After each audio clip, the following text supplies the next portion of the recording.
understand that you and your partner were in pursuit of a suspect. I was hoping to ask you some questions about what you saw. We're going to take the remains back to our facility.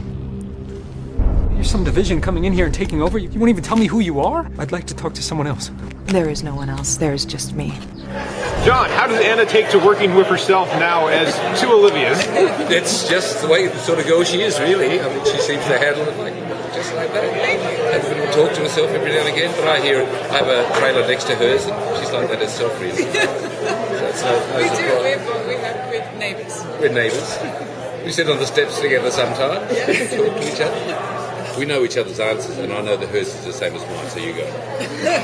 It's just so fun. It's just so much fun to do, and the fact that we started doing this in the third year of a TV show was kind of mind-blowing. And I think that it was we had 2 years under our belt, so a lot of the things that are kind of hard to work out were getting easier, and so we were just able to kind of jump in, and then there's a joy connected to it because you're so engaged with what you're doing. It's fresh, it keeps you stimulated. So it's been a pleasure. Imagine I said that too. I do sometimes slip myself up a little bit. Like I'll be thinking about the other character, and then some little tick will go into the other one. I'll be like, oh no, I want to keep that for the other. That's much more. Yeah, I think mine are more clearly defined. Anna plays this really subtle line, which works like a dream. Mine are further apart, so I've experienced it a couple of times with getting the wrong vocal tone into Walton, for example. Whereas Walton has very different vocal, just things like that, or little mannerisms, but not too much. Do you guys have a favorite pairing in the new season that you haven't been able, like, say, Olivia and faux Olivia together are? We have so many favorite pairings. Like, this season is really an embarrassment of riches. We have two Lincolns, we have two Olivias, we have two Walters, we're two Astrids. Like, we're actually having fun exploring all the pairings. Without Peter there, it means that our lives, both our parents' lives, are quite transformed, and it will unfold how they are. Passive dynamic would not be inherited by Walter, so Nina will have a different role. Astrid's relationship with Olivia is very different. They're more friends because they have to work together more, because there's never been a Peter that went out and helped her, get information from the crime scenes. And so it means that her relationship with Walter is different because she hasn't been there to babysit him necessarily. So they have it, which I'm really interested to see the audience response to that. Yeah, and he's different because he hasn't had Peter there to help heal him. So I'm waiting to see what avenue the writers want to take in how they bring Peter back, because there's one way in which he can come back, and it can be sort of as a guardian angel protecting the people that he's made this great sacrifice for. There's another version where he could be an observer, where he could be, well, if he's stepped outside of the timeline, the only characters that we've introduced into our universe that can do that are the observers. Jasika,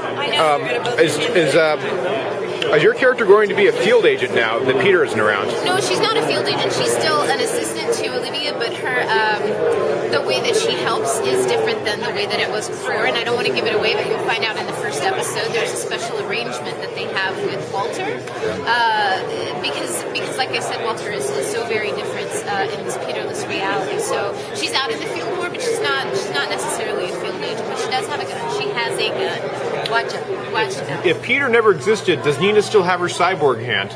yes, because something else happened to her.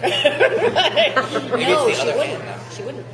No, she wouldn't have that hand. But the weird thing is that I did at one point have a Tevlar abdomen when I was shot in the stomach. I seem to recover from that in like 20 minutes.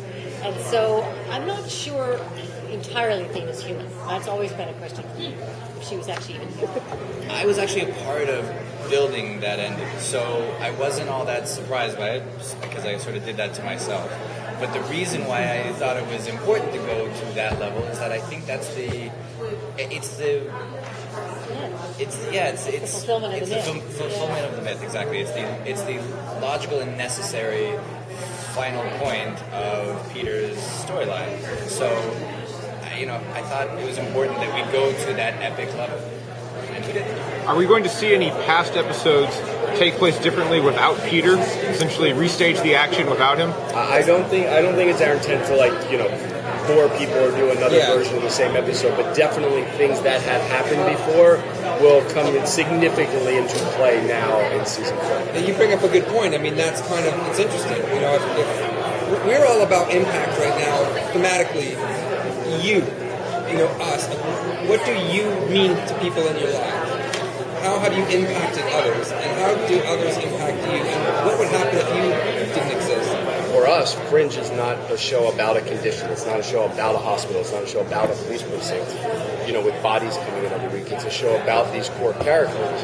And we get to explore now over, 60-plus hours through 3 seasons, and now, knock on wood, many, many more. We get to really, explore these characters' lives.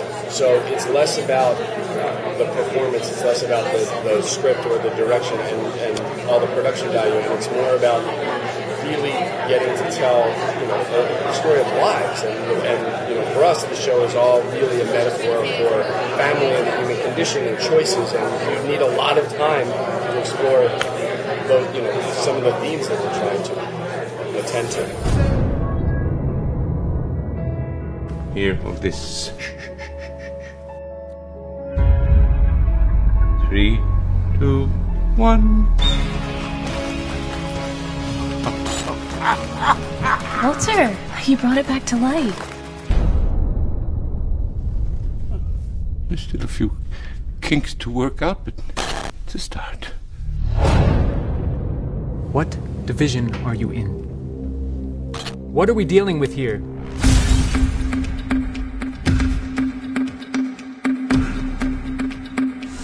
I don't think there's anything sadder than when two people are meant to be together and something intervenes. Am I wearing pants? I'm on it.